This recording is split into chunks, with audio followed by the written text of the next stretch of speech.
Most Muslims live far better lives than their prophet lived.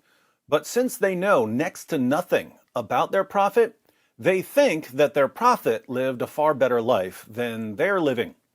The result is that they constantly condemn their own prophet without realizing it. Let's look at an example. A few hours ago, I posted a video titled, "The Biggest Obstacle to Reaching Muslims Is," and here we have a Muslim response to my video. David, as a Muslim, I know what you think you're doing is right, and you're convinced enough where you can't be told otherwise, and you obviously know I disagree. But from the bottom of my heart, I sincerely hope Allah guides you to the straight path. Also, as hurtful as it is to see you make videos mocking my beloved Prophet like your video from yesterday, I do not wish death upon you, and I also condemn those who do wish death upon you. As a word of advice, just be respectful, man. Well, Brisk, I'm afraid that's a no-go on the being respectful part, because I know you're referring to being respectful towards your religion. I'm pretty respectful towards people. Ideologies that oppress people, not so much. But what I find interesting, Brisk, is that you actually agree with me. You just don't know it. But you're about to know it, all thanks to me. Notice what you said. I do not wish death upon you. That's nice. And I also condemn those who do wish death upon you. You condemn those who wish death upon me. If someone says, David makes satirical videos about Muhammad, so he needs to die, you condemn that person. But he's not the only person you've condemned, Brisk.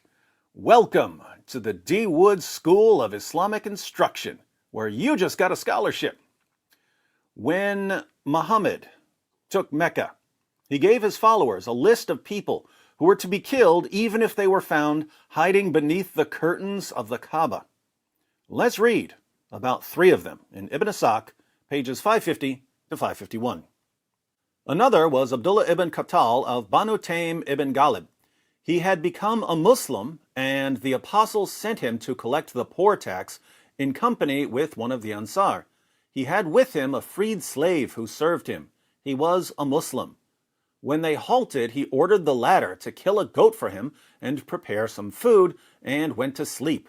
When he woke up, the man had done nothing, so he attacked and killed him and apostatized. He had 2 singing girls, Fartana and her friend, who used to sing satirical songs about the apostle, so he ordered that they should be killed with him. Think about this, Brisk. Abdullah killed someone and apostatized, so Muhammad ordered his followers to kill him. But Muhammad also issued a death sentence for the 2 singing girls, and all they did was sing satirical songs about him. So according to your prophet, what's the penalty for making fun of him? Death. According to your prophet, what should happen to me? I should be killed. But you said that you condemn Muslims who wish death upon me. Hence, you've just condemned your prophet. Let's read another passage. In Sunan Abu Dawud 4361, Muhammad makes it clear that brutally murdering someone is perfectly acceptable as long as the person made fun of him. It was narrated that Ikramah said, Ibn Abbas told us that a blind man had a female slave who had borne him a child who reviled the Prophet and disparaged him, and he told her not to do that, but she did not stop, and he rebuked her, but she paid no heed. One night she started to disparage and revile the Prophet, so he took a dagger and put it in her stomach and pressed on it and killed her. There fell between her legs a child who was smeared with the blood that was there. The next morning mention of that was made to the Prophet, and he assembled the people and said, By Allah, I adjure the man who did this to stand up. The blind man stood up and came through the people, trembling, and he came and sat before the Prophet. He said, O Messenger of Allah, I am the one who did it. She used to revile you and disparage you, and I told her not to do it, but she did not stop. And I rebuked her, but she paid no heed. I have 2 sons from her who are like 2 pearls, and she was good to me. Last night she started to revile you and disparage you, and I took a dagger and placed it on her stomach, and I pressed on it until I killed her. The prophet said, bear witness that no retaliation is due for her blood. So a Muslim killed the mother of his own children for making fun of Muhammad. If Muhammad didn't want his followers doing that sort of thing, this would have been a really good time to say it. Instead, Muhammad said that there was to be no retaliation against the man for slaughtering the mother of his own children. Muhammad didn't condemn a man for killing the mother of his own children. Why? Because the man killed her for making fun of Muhammad. But you've condemned the man, just as you've condemned your prophet. What do you think Allah would say about you condemning your own prophet?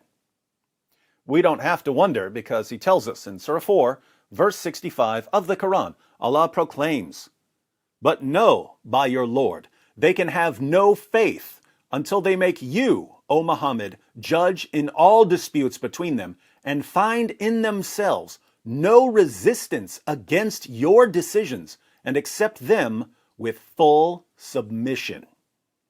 As we've seen, Brisk, you have a lot of resistance against Muhammad's decisions, and you don't accept them with full submission. You condemn them.